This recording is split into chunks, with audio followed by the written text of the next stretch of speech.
All right, welcome into another day of our daily Devos in the Psalms. I'm Pastor Rick, and I'm here to walk you through Psalm 23. Today we're going to do the first half of verse 5. Taking verse 4 in two parts seemed to work out well for us. So I thought, hey, why not try it again in verse 5? There's just two big concepts. I'd rather take them one at a time rather than trying to take both of them in one shot. And so we're going to start out by reading the whole psalm, and then we will jump into the first part of verse 5. So, the Lord is my shepherd. I have what I need. He lets me lie down in green pastures.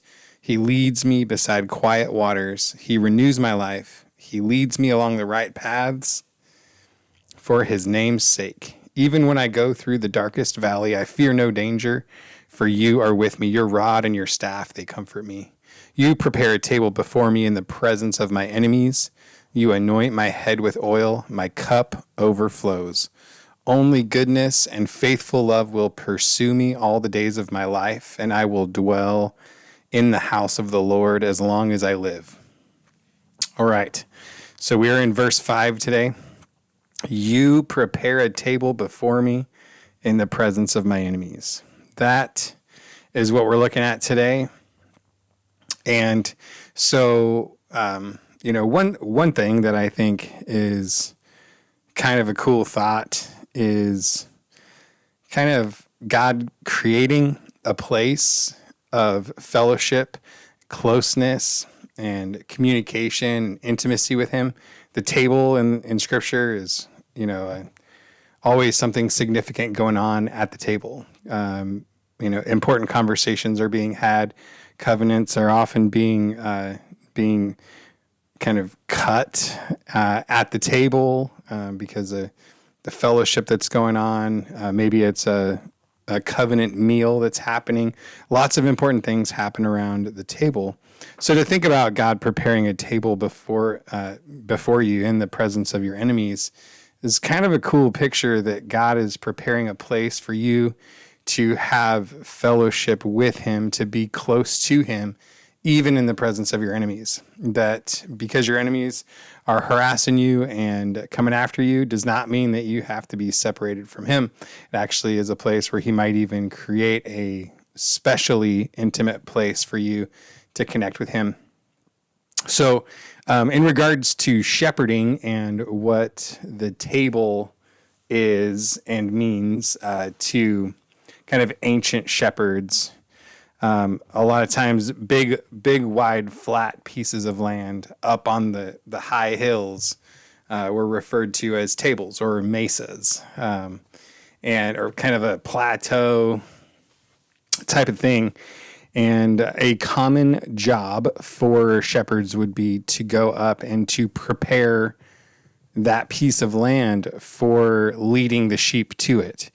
As you could imagine, in some areas, there would be plants in the area that are poisonous, plants that, sheep just don't jive with. And so it's not good for them to get into and eat. And once you cut a sheep loose in an area, they're just going to kind of eat whatever in front of them.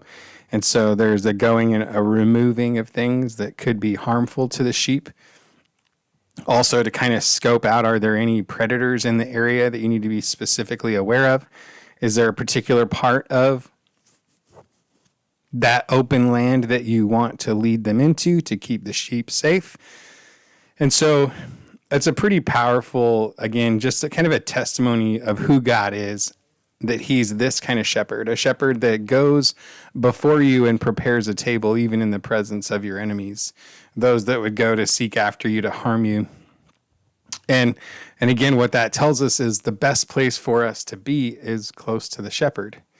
Because you know that even when a shepherd would go up and prepare a table, prepare a plateau, a mesa for the sheep to graze in, you know that there were still sheep that would get attacked because the predators out there are, frequent. There's lots of them. They're common.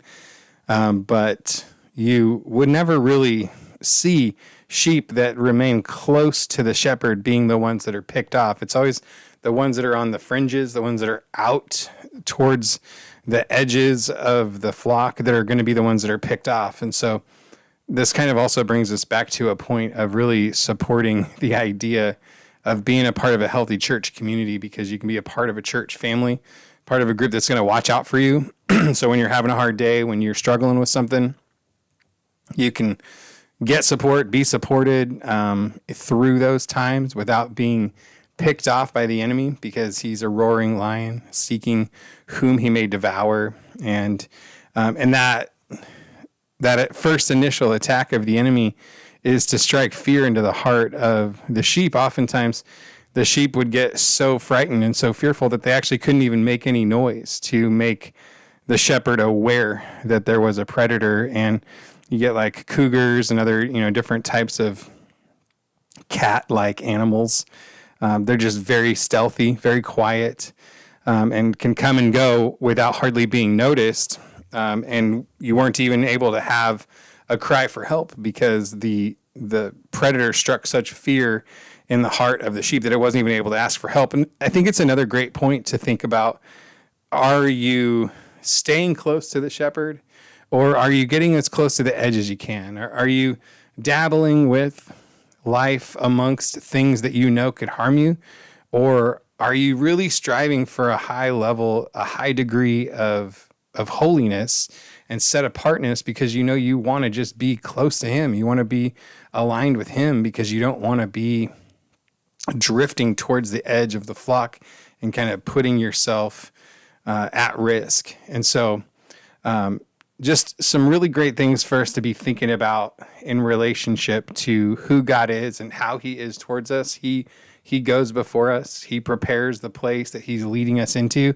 And so when you get into a place and it's challenging and it's hard, know that he's been there already, and know that he has surveyed the land and he is aware of the terrain. He's aware of all the surroundings. And so you can approach the challenges with confidence and boldness, knowing that God knew you were going to be here, and he is going to provide for you what you need to survive and thrive in that area. So that is him preparing a table before us in the presence of our enemies.